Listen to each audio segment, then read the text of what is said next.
za górami, za lasami, dawno, dawno temu żył król i królowa.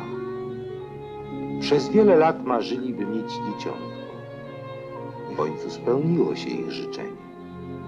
Przyszła na świat dziewczynka, której dano imię Aurora.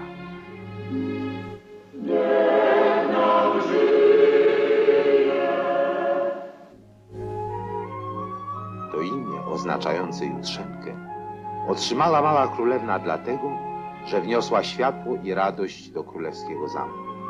Dzień jej narodzin stał się dniem święta dla całego królestwa.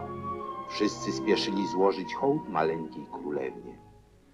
Nasza opowieść zaczyna się właśnie w tym radosnym dniu. Tym radosnym dniu, tym radosnym dniu.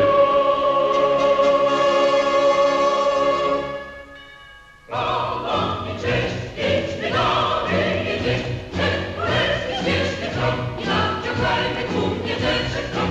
Wiwa królewna Aurora, niechaj panuje nad stołą.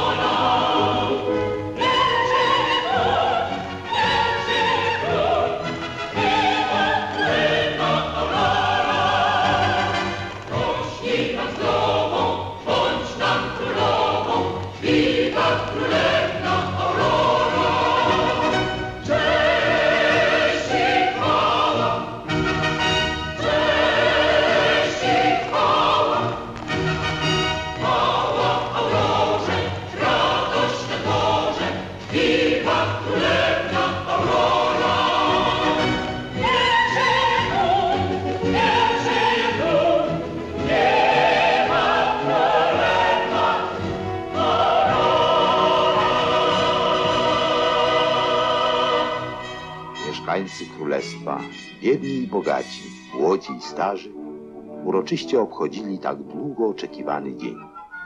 Król Stefan wraz z królową przyjmują gości składających im życzenia.